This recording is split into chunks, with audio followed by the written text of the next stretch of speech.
Ma rääkisin hiljuti just New Yorgis vetika uurijatega, kes ütles, et oi, et me oleme väga sarnases situatsioonis teiega, sest et huvitav, et New Yorgi piirkonna vesi on samasugune riimvesi nagu siin Läänemeres, nagu siin Eesti rannikul. See oli huvitav, et tegelikult teadlased saavad nagu selles vallas koostööd teha, Eesti ja New Yorgi teadlased, sest et see on päris unikaalne vesi, see riimvesi. Mis asi see on? Riimvesi on midagi vahepealset päris mageda jõe ja järvevee ja ookeanivee vahel. Mageda vee soolsus on enam-vähem 0, soole seal õige natukene on, aga teda on vaja keemiaapparatuuriga mõõta. Ja ookeani tüüpiline soolsus on 34 promilli ehk 3,5%. Läänemere soolsus on väga varieeruv, praktiliselt 0-st Neeva ja Tauge võie suudmetes ja 20-25 promillini Taani veinede lähistel ja kohati veel soolasem sügavate alade põhjas, kuhu vahest Atlandi ookeanist siis soolast vett juurde tuleb. Sellises vees elamiseks on kohastunud vähesed liigid ja need liigid elavad nagu oma kindlas areaalis, oma kindlas piirkonnas, nad ei saa minna teise kohta, sest vahepeal on kas magevesi või päris soolane ookeanivesi. Kas see muudab meid unikaalseks mõnes mõttes? See muudab meid unikaalseks, nad arenevad täiesti sõltumatult ülejäänud maailmast ja samataolistest ökosüsteemidest. Nad on nagu enklaavid, mis on suletud, mitte niivõrd vaenuliku jõu poolest, kuivõrd keskkonnaga, millest nad ei saa üle ega ümber. Et seetõttu toimub elu areng lahtedes Ameerikas, lahtedes näiteks Hiina suurte jõgede suudmetes või Amazonase suudme alal ja Läänemere basseinis täiesti erinevalt. Siin tekivad täiesti erinevad kooslused, nad võivad omavahel küll sarnaneda teatavas mõttes, aga elu läheb erinevates suundades. Seetõttu on see unikaalne looduslik katsebassein näha, mis suunas võib elu areneda erinevates geograafilistes piirkondades, mis on tegelikult väga samasuguse iseloomuga, samasuguste füüsikaliste tingimuste poolt käivitatud. Selleni tahtsingi jõuda, et kas Läänemeri on maailma mereteadlastele ka selline unikaalne uurimise objekt?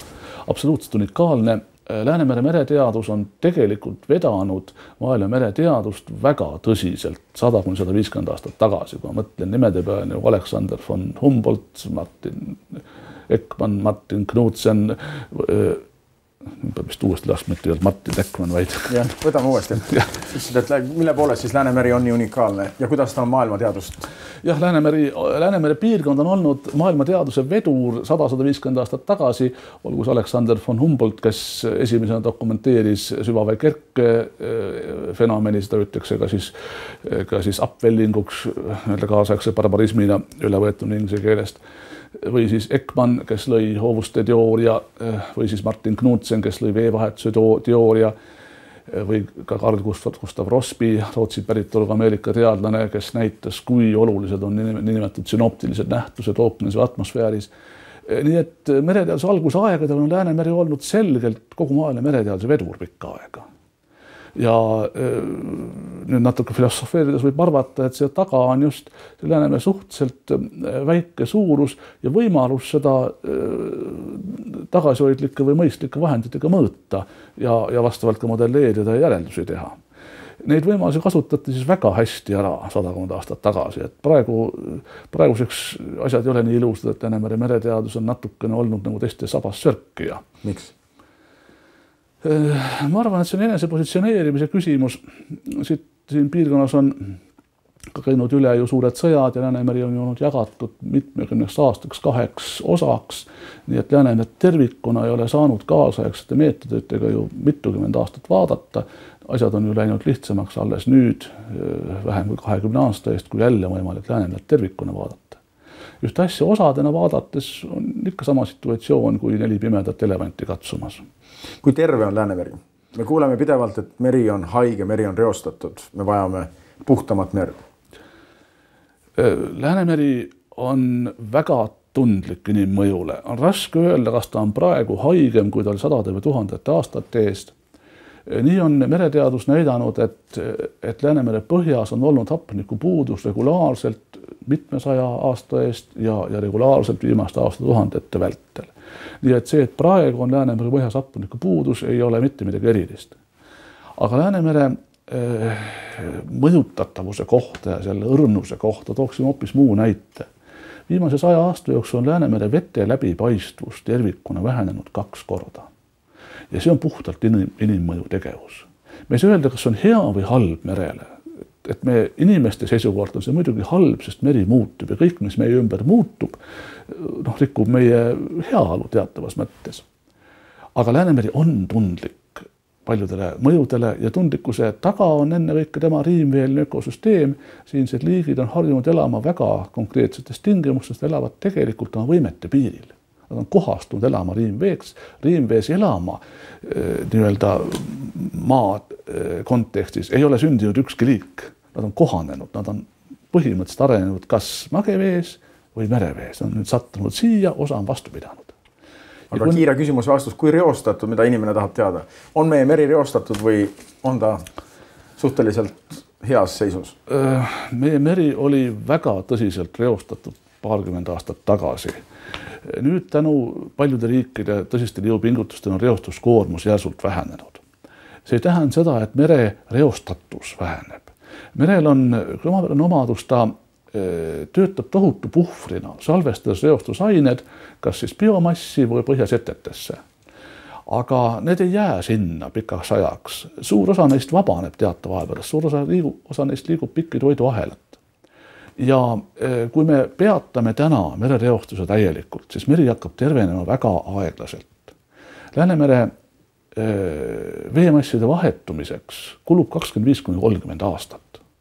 Et see on siis see aeg, mis me peame ootama, et reostunud vesi välja läheks jämedalt öeldes. Ja reostust jääb endiselt väga palju põhjasetetesse, kus nad vabanevad nii hüdrodünaamilise aktiivsuse, teisisõnu põhjalääste loobuste mõjul, kui mitmete keemiliste protsesside ja bioloogiste protsesside tõttu. Nii et kui me täna peatame reostuse, siis veel 50 aastat tuleb meil tegeleda haige Läänemerega. Kui me reostusest räägime, siis kahtlemata, ja see on sel ajal uudistes väga teravalt taas, kui meie saade eetrisse läheb, tuleb kohe meelde möödunud aastane katastroof Mehhiko lahes. Te ütlesite, et ka seal selle hiidreostuse puhul on tegelikult huvitav see, kuidas meri suudab end ise puhastada. Me rääkisime sellest, et seal on hiidpilved, naftat vee sees ja siis on bakterid, mis suudavad seda naftat hävitada. Loodusel on siiski omad mehhanismid väga selgelt paigas. Loodus on üks erakordselt vastupidiv asi. Kui vaatame maageoloogilist ajalugu, küll on maad tabanud asteroidid, küll on maad tabanud massiivsed vulkaanipursked, küll on maad tabanud kliimakataklismid ja loodus on selle kõigega toime tulnud. Keegi on ellu jäänud.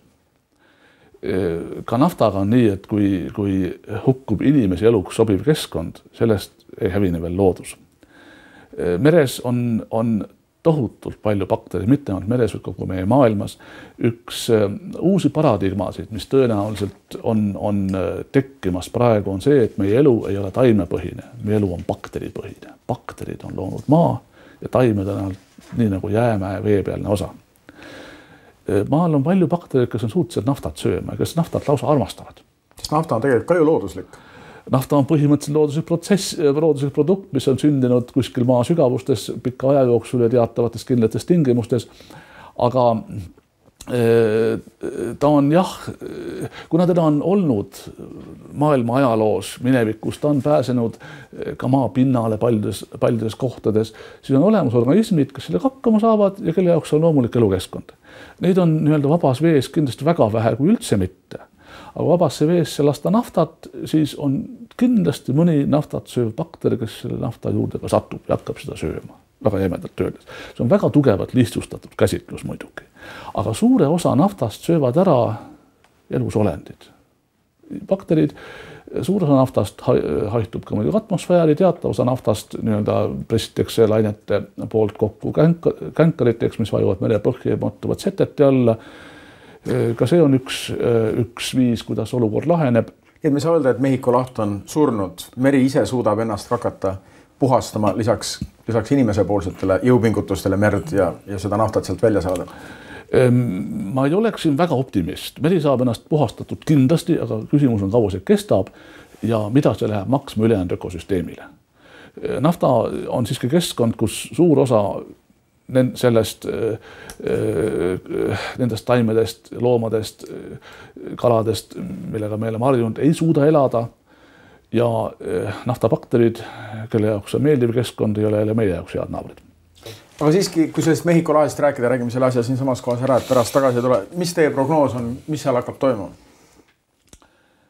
Mehhiko lahe eelis on see, et ta on väga suur ja tal on suhteliselt hea veevahetus Atlandi ookeani avaosaga. Ma arvan, et see oli väga suur löök Mehhiko lahe ökosüsteemile. Ökosüsteem muutub, me ei tea, mis suunas. Kindlasti saavad kannatada rannakalurid mitmesuguste sea farming, ma ei tea, kuidas eesti keeles on. Kõik need merekalafarmid, seal, okei. Et mere tavakasutajad, kalamehed, need, kes elavad merest, mere äärest, nende pihta on see väga suur löök ja randade ilu ja ökosüsteemi koosluse taastumiseks läheb aega palju aastaid, tõenäoliselt aastakümneid. Samal ajal avameres tervikuna siiski vesi vahetub kiiresti, see nafta kaob sealt lihtsalt hoovustega ära või vajub mere põhja või aurustub suur osa sellest naftast. Nii et arvata võib, et 5–10 aasta pärast lahe keskosas ei ole sellest katastroofist peaaegu mingit jälge. Kas Läänemeres võib ka midagi sarnast toimuda? Mingisugune sarnane katastroof? Me Läänemeres küll naftapuurauke ei ole, aga siin on meil nüüd gaasijuhe ju. Läänemeres on naftapuurauk Kaliningradi lähistel, mis on teadlaste terase järelevalve all. Gaasitoru on teatavas mõttes küsitav, aga natuke teistmoodi ütlema, et gaasitoru ehitamine kui selline mõjutab siiski suhteliselt väikest osa Läänemere ökosüsteemist, 100 kuni võib-olla paarisaja meetri laiust koridori, ja gaasitoru lõhkemise korral on ennekõike oht mere pinnal liikuvatele laevadele, nii-öelda inimeludele, et gaas merekeskkonda reostab ainult päris lokaalselt. Ometigi olite te Nord Streami vastu?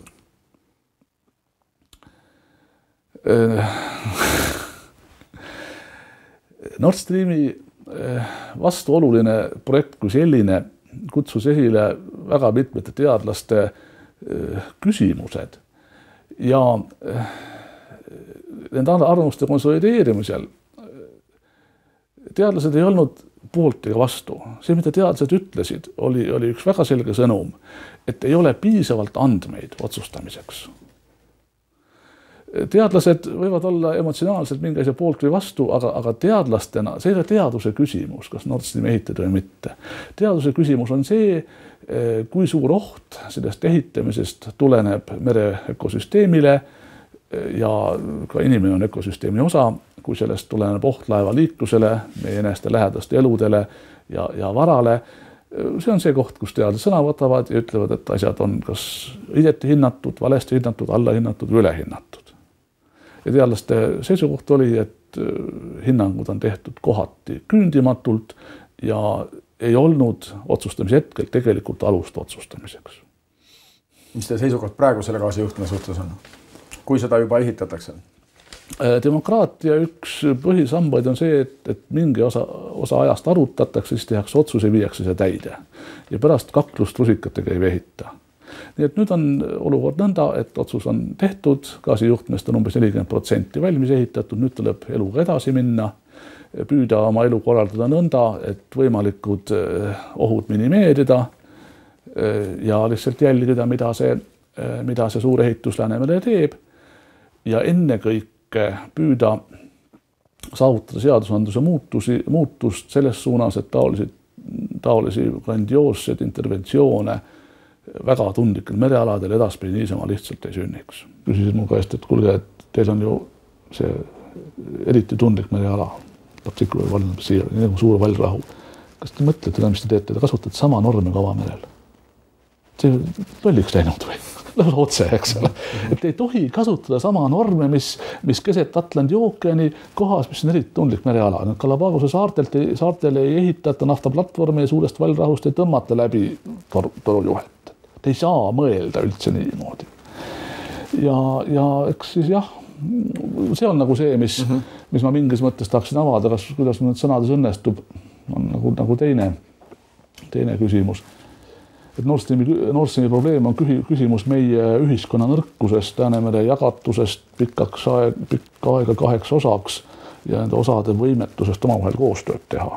Ja sinna juurde siis see mereteadluse sõnates hambutus oma seisukohtade esitamisega, et noh, et kõik rääkisid midagi, aga keegi ei võtnud julgust kokku ja läinud otsustajate juurde ütlema, et kuulge, et just nimelt, et noh, asi on väga segane.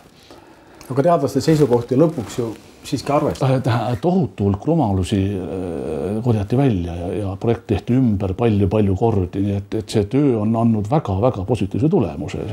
See on ka üks asi, mida peab kindlasti rõhutama, et see töö ei ole jäänud üldse mitte kalevi alla, vaid projekti parandusi on kümneid, kui mitte sadu. Ja ikka noh, paremas suunas. Nii et mitmed suured ohud on likvideeritud ja toru kogu see layout, seda pandi Bornholmi saarest nüüd ikka siia poole ja väga tõsise surve all on need asjad käinud. Aga nüüd okei, et küsige siis ära. Mida te, kui te nüüd mõtlete sellele gaasitorule, mis hakkab siit kulgema, te olite neis aruteludes väga aktiivselt osalemas, kui need arutelud toimusid ja teil oli päris tugev vastasseis sellele. Milline on teie seisukoht praegu Nord Streami suhtes, kui seda asja juba ehitatakse reaalselt? Nord Stream ei ole tegelikult küsimus gaasitorust kui sellisest. See on tegelikult küsimus sellest, et kuidas üks erafirma kasutab väga mitmete rahvuste ja riikide ühisomandit oma kasu saamiseks. Erafirma on üles ehitatud kasu saamisele, seetõttu pole midagi imestada selles, et nad minimeerisid oma kulutusi kõigis võimalikes vahendkohtades, kaasa arvatud keskkonnaanalüüs.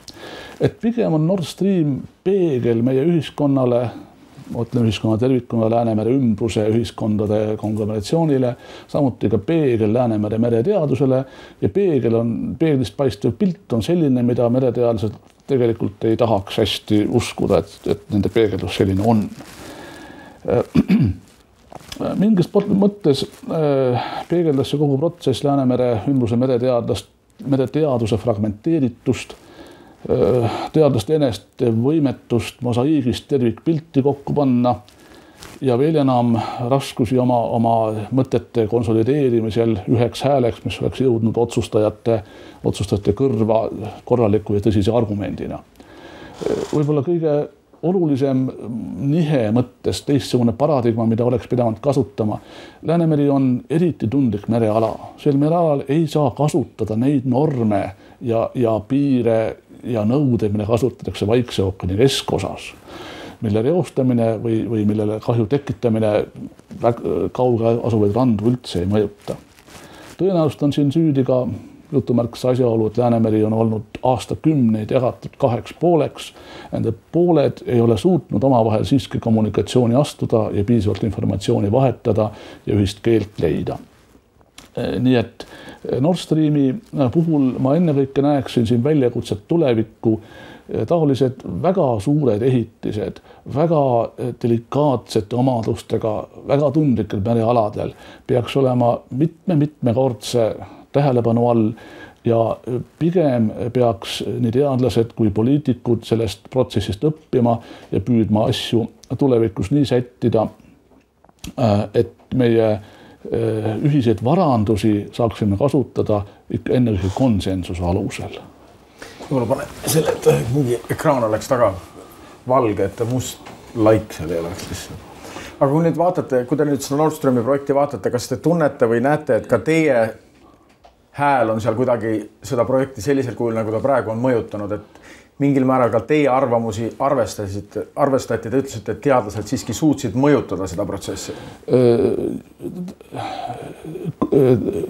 Võiks isegi nii öelda, et Nord Streami taga olevad parem uuesti. Nord Streami administratsioon, kes tegeles konkreetselt keskkonnauuringute korraldamisega ja insenertehniliste küsimustega, oli ootamata küll, aga väga koostööaldis. Juba aastast 2008 kuulati väga tähelepanelikult, mida teadlased ütlevad. Kaasa arvatud teie? Jah, kaasa arvatud ka Eesti teadlaste seisukohti. Väga mitmed suured rumalused ja apsakad projektis on kõrvaldatud, mis meie Eesti teadlaste jaoks üks kõige olulisemaid. Algselt Soome laht pandi ühte patta Läänemere keskosaga. Soome lahe dünaamika, elustik, kõik mis siin on nii erinev, me ei saa seda teha. Alates aastast 2008 vaadeldi Soome lahti omaette basseinina, toru konstruktsioon, paigutus sobitati siinsete tingimustega. Toru üldist asendit muudeti Bornholmi saare lähedal väga tugevasti. Algselt oli planeeritud ta saarest lääne poole, kus ta oleks tõsiselt takistanud soolase vee sissevoolu Läänemere sügavamatesse osadesse. Nüüd toodi ta ida poole. Toru seinu tugevdati ja mitmeid muid tehnilisi lahendusi võeti veel kasutusele.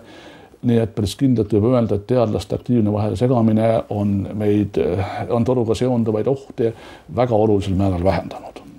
Aga õnnelik ta ikkagi ei ole, et see toru sinna tuleb? Läänemere tundlikkusest teatavat arusaama omades ma arvan, et see on väga halb pretsedent.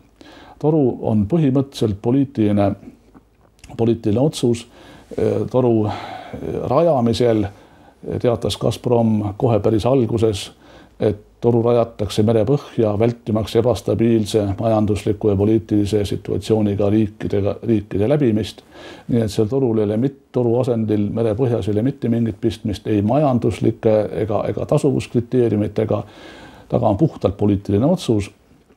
Aga ka see on asi, millega meie maailmas peame lihtsalt leppima ja õppida on siit jälle ikka sama, et poliitiliste otsuste vastu töötamiseks või vastu võitlemiseks peab olema ühiskonnal piisav suur hulk tahet seda teha. Selge. Ja ühiskonnal peab olema ka sõpru teistes riikides, kes toetaksid, sest Eesti jäi päris üksi ju siin lõpus. No jah, riigid murti ühekaupa. Eesti nüüd mõtleks, et üksi ei olnud. Eesti võitles sellest väga palju. Kuid inimesed on Läänemerd siiski nii tohutult mõjutamas, ütleme, naftapuurauk on seal Kaliningradi kandis, siis gaasijuhe ja loomulikult laevandus. Läänemeri on ju pidevalt täis laevu. Suurim oht Läänemere ökosüsteemile on võimalik tankeri katastroof. Tankerite liiklus Läänemerel on hüppeliselt kasvanud pärast seda, kui Venemaa on hakanud ehitama oma naftasadamaid Peterburi lähistele. Ja siin on Eesti rannaveed väga tõsise löögi all. Navigatsioon Soome lahes on väga keerukas, siin on kuni pool aastat vahest jääd, on tõsised tormid, on kitsad faarvaatrid, on kaljused rannad, on udud, on väga tihe ristuv laevaliiklus Tallinna Helsingi vahel ühes suunas ja pikki Soome lahe telge teises suunas. Siin laevaga sõitmine on üldiselt väga ohtlik ja on alust arvata. Ohtlik kelle jaoks? Laevadele. Sellise tiheda liikluse tingimustes on kokkupõrked varmad tulema.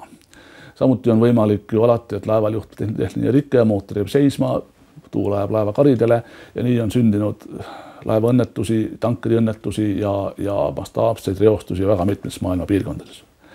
Soome lahe on selles mõttes vedanud, et senised laeva õnnetuste tõttu toimunud õlireostused on võrdmisi väiksed olnud. Aastal 2006 uppus teatavasti Runner 4 jäälõhku järel konvois liikudes ja samal aastal veel sattus mitukümmend tonni naftat merre kuskil Eestimaa loode osas. Mõlemal juhul reostati päris suur osa Eestimaa rannast. Need on olnud väiksed õnnetused, aga kui tankerite liiklus järjest tiheneb, siis alati jääb võimalus, et toimub laevade kokkupõrked, toimuvad tehnilised apsakad ja lõpuks võib ka inimene eksida. On olnud meil ju laevade madalikule sõitusid siinsamas Muuga lahes.